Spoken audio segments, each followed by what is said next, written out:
여러분 안녕하세요. 바이올린 연주자 박준영입니다. 오늘 만나보실 작품은 인류 역사상 가장 위대한 음악의 아버지라고 불리는 요한 세바스찬 바흐의 무반주 바이올린을 위한 6개의 소나타와 파르티타 중 마지막 작품인 파르티타 제3번의 1악장 프렐류드입니다. 바흐의 음악은 천상의 음악이라고 불릴 만큼 아름답고 숭고하고 깊이가 있고 또 워낙 걸작들이 많아서 그가 평탄한 음악 인생을 살았을 거라고 생각이 되기도 하는데요.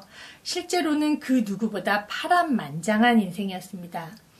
그의 나이 10살도 채 되기 전에 양친 부모님 모두 여의고 사랑하던 첫 번째 부인마저 사별로 먼저 보내고 두 번째 부인 사이에서 낳은 20명의 자식 중에 10명이 어린 나이에 먼저 세상을 떠나는 등 그 누구보다 파란만장한 일생을 살았는데요. 그러면 바흐의 일생 중에서 가장 행복했던 시기는 언제일까요? 감히 추측하건대 걸출한 작품들이 많이 작곡되고 바흐 자신이 사랑했던 기악곡들의 작곡에 심혈을 기울일 수 있었던 쾌텐 시기가 아니었나 싶습니다. 그의 나이 32에서 38살에 해당하는 1717년부터 1723년 사이에 쾌텐의 궁정 악장으로 일하면서 그의 후견인이었던 레오폴드 공작의 전폭적인 지지와 후원을 얻으며 이런 기악곡들의 작곡에 심취할 수 있었는데요. 이때 작품으로는 평균율 클라비어 1집과 2집, 영국 모음곡, 프랑스 모음곡, 브란덴부르크 협주곡, 그리고 첼리스트들의 구약 성경으로 여겨지는 작품이죠. 무반주 첼로를 위한 6개의 조곡, 그리고 무반주 바이올린을 위한 6개의 소나타와 파르티타 등이 있습니다. 그 당시 바이올린은 단선율 악기로만 사용이 되었고 반주 밑에 바소 콘티뉴어라고 하는 통주점의 반주를 받아서만 연주가 되었었는데 바흐가 바이올린에도 연주에도 능통해서 이렇게 바이올린을 2화음, 3화음, 심지어 4화음까지 연주를 하면서 반주 없이 혼자 독립된 매체로 혼자 완성체를 연주할 수 있는 악기로 이렇게 둔갑을 시킵니다. 그의 이런 창의적인 아이디어는 후대에도 영향을 끼쳐서 이자이, 바르톡, 힌데미트가 무반주 바이올린 소나타를 쓰는데 기여를 하게 돼서 우리 바이올리니스트들에게 이렇게 힘든 레파토리를 남겨주게 되었죠. 바흐의 무반주 바이올린을 위한 6개의 소나타와 파르티타는 1720년에 작곡이 되었고 1802년에 출판이 되었지만 당시 아무의 주목도 받지 못하고 연습용 교재로 치부가 되다가 19세기에 이르러 당대 최고의 바이올리니스트였던 요하임에 의해 드디어 주목을 받기 시작하고 빛을 발하기 시작합니다. 오늘날에 와서는 아주 어린 학생들로부터 대가에 이르기까지 바이올리니스트라면 누구나 평생 지니고 가야 되는 동반자면서 숙제로 남아있는데요. 이 바흐의 6개의 소나타와 파르티타는 난이도가 비교적 쉬운 곡으로부터 매우 어렵고 그 깊이가 심오한 것까지 굉장히 다양한 난이도로 구성되어 있기 때문에 가능한 것 같습니다. 6개의 소나타 파르티타는 3곡의 소나타, 3곡의 파르티타로 구성이 되어 있고 소나타 1번, 파르티타 1번, 소나타 2번, 파르티타 2번 이런 식으로 교차 진행이 되면서 병렬 구조로 이렇게 묶여 있습니다. 소나타들은 당시 교회 소나타 형식이었던 느리고 빠른 4악장 형식을 똑같이 갖고 있고요. 파르티타는 알레망드, 쿠랑트, 지그, 가부트, 미뉴엣 이런 춤곡들이 자유로운 형식으로 1번 파르티타는 4곡, 2번 파르티타는 5곡, 3번 파르티타는 6곡 이런 자유로운 구성을 가지고 있습니다. 여러분들 너무나 아시는 가장 유명한 바흐의 샤콘느는 이 파르티타 2번의 마지막 악장으로 자리 잡고 있는데요. 낭만파 음악가들은 이 곡이 무반주여서 연주회용 곡이 아니다 이렇게 생각해서 멘델스존이 이 샤콘느에 반주를 붙이는 수고를 했다고 합니다. 저도 한번 하이패치가 그 통주점 같은 반주가 달린 샤콘느 연주를 하는 걸 음반으로 들어본 적이 있는 것 같은데 오늘날에는 아무도 이 버전으로 연주한 사람이 없죠. 괜한 수고를 한 것 같아요. 무반주로 연주가 되고 있습니다.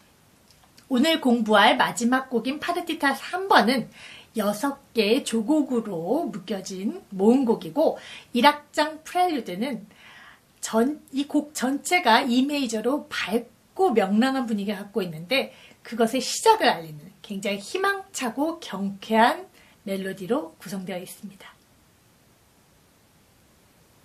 자, 바하의 파르티타 3번 1악장 프렐류드에 들어가기 앞서 우리가 바하의 음악을 연주할 때 그리고 다른 바로크 음악을 연주할 때 이 연주 스타일이나 소리 내는 법에 있어 원전 연주 아니면 모던 악기로 우리가 연주를 하기 때문에 어차피 원전 연주는 어렵지 않느냐, 모던 스타일의 연주 그 사이에서 상당한 갈등과 의문이 생길 거라고 봅니다. 현대에 있어서 현대식 활로 우리가 현대식 악기로 켜야 되기 때문에 원전 연주에 근접하게 킨다는 거는 사실상 어렵고 약간의 그런 스타일과 소리의 특징을 살려서 연주하는 절충된 스타일이 좋다고 생각합니다. 사실 바로크 활 보신 적 있으세요? 이거보다 훨씬 활대도 짧고 그다음에 활털이 이렇게 활대가 이렇게 휘어져 있고 힘을 많이 받질 못해요. 짧은 스트로크, 짧은 활에 유리하고 가볍고 우리가 모던 보우로 타타타타타 뛰는 듯이 활을 일부러 만들어야 된다면 바로크 활은 그런 게 저절로 되는, 그 대신 지금 우리가 끈적끈적하게 서스테인을 해서 소스테누토라고 하는 그런 소리를 내기는 좀 어려운 활입니다. 바로크 활이. 근데 우리가 그런 바로크 활이 내던 스타일을 따라 해야 되니까 굉장히 가벼운 활로 쓰고, 소리면에 있어서는 저는 가장 큰 차이가 그 여백의 우리나라 무슨 수묵 담채와 외국 유화의 비교? 그 밀도 짙은 거와 그리고 이렇게 약간 좀 빈 공간이 있는, 물론 구조적으로나 음악적으로는 완전히 꽉 차 있고 완성미가 있지만 소리면에 있어서 예전에 그 박진영 씨가 공기반 소리반 이런 걸 무슨 서바이벌 게임의 심사위원으로 나와서 한 적이 있는데 그 표현이 딱 어울린다고 생각해요. 그런 여음이 많이 남는 공기를 이용한 울림, 그런 게 바로크 음악의 가장 큰 특징이라고 생각을 합니다. 지난번에 보잉과 핑거링을 결정할 때도 음악적 해석에서 온다고 말씀을 드렸었는데, 바 같은 경우도 너무나 그렇습니다. 그 악보에 써있는 포르테, 피아노 어떤 정확하게 보편적인 사실 말고는 그런 해석에서 오는 게 많기 때문에 제가 어떤 특정한 보잉이나 뭐 이렇게 해야 됩니다 이렇게 하고 주장할 수도 없고 주장하지도 않아요. 그냥 굉장히 연습하는 팁, 뭐 보편적으로 어떻게 연주를 해야 좋은가에 대해서만 간단하게 말씀을 드리도록 하겠습니다. 아까 바하의 음악을 연주할 때 울림에 특별히 신경을 쓰라고 했는데, 이 울림은 두 가지로 충족이 될 수 있습니다. 일단 바른 음정, 특히 여기서는 화음, 펼친 화음 아니면 2도씩 순차 진행하는 스케일로 이루어진 곡이기 때문에 음정이 너무 중요합니다. 왼손이 음정이 정확히 맞아줘야 또 좋은 울림을 가질 수 있겠죠. 그리고 바로크 활은 아니지만 우리가 울림을 줄 수 있는 가벼운 활, 공기반, 소리반, 그 두 가지를 연음에 놓고 연습을 하시면 좋겠고요. 처음은 이게 16분음표로만 138마디가 이루어져 있지만 첫 두 마디는 예외적으로 8분음표로 시작이 됩니다. 4분의 3박자의 빠른 템포의 프렐류드인데, 우리가 알고 있는 4분의 3은 강약약이어야 되는데 여린 얘기로 시작하면서 두 번째 박에 힘이 갑니다. 미레 민시 솔시 미파 미레 미시 솔시.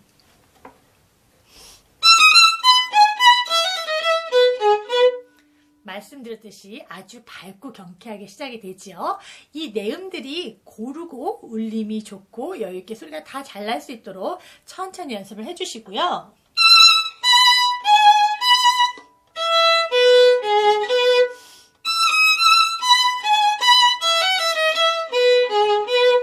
앞에 붙은 16분음표는 그것을 향해서 가는, 아니면 꾸며주는 정도로 생각하시고 연주하시면 되겠습니다.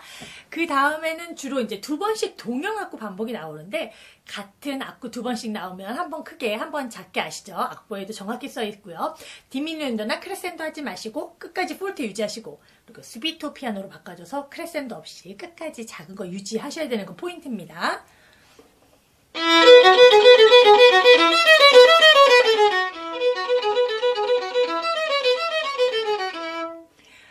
밑에 있는 스케일 반복되는 시는 상대적으로 업보에 위치하고 있고 조금 활도 적게 쓰고 가볍게 해서 너무 비중이 크게 들리지 않게 밑에서 움직이는 미, 파, 솔, 라, 솔, 파, 미 이 음들이 부각이 될 수 있게 켜주시고요.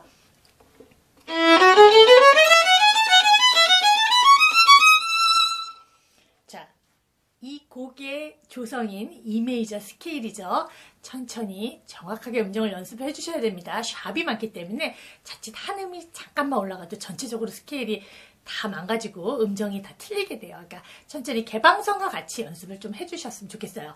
이 곡이 좀 음정이 또 어렵기도 하지만 펼친 화음으로 되어 있기 때문에 화음으로 두 줄씩 같이 묶어서 연습하면 음정 공부에 매우 도움이 되겠습니다. 중간중간 5도 음정이 많이 보이는데요. 바이올린에서 5도는 두 줄을 한 손가락으로 동시에 잡는 겁니다. 거의 1번 손가락으로 잡는 게 많고 앞에 여기도 그렇고 같은 음정들이죠. 이렇게 5도가 나올 때는 동시에 손가락을 두 줄에 올려놔서 맞는 음정을 찾아서 연습하셔야 됩니다. 자, 그 다음에 어려운 데가 세 줄 쓰는 곳이 나오는데 솔을 중심으로 미를 한 번은 개방선을 쓰고 한 번은 D선에서 쓰죠.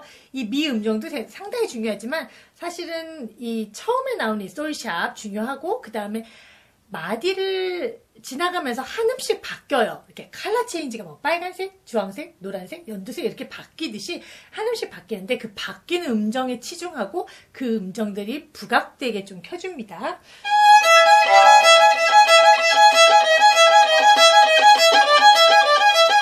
자, 음정에서는 그렇게 신경을 쓰시고 여기도 두 음씩 화음으로 연습하시는 게 음정 공부에 도움이 됩니다. 그것보다 사실 더 중요한 게 여기서의 활이에요. 세 줄에 걸쳐서 그것도 가운데 활로 다시 돌아오면서 위로 갔다가 아래로 왔다 가기 때문에 손목과 손가락 관절의 유연성이 굉장히 중요한 부분입니다.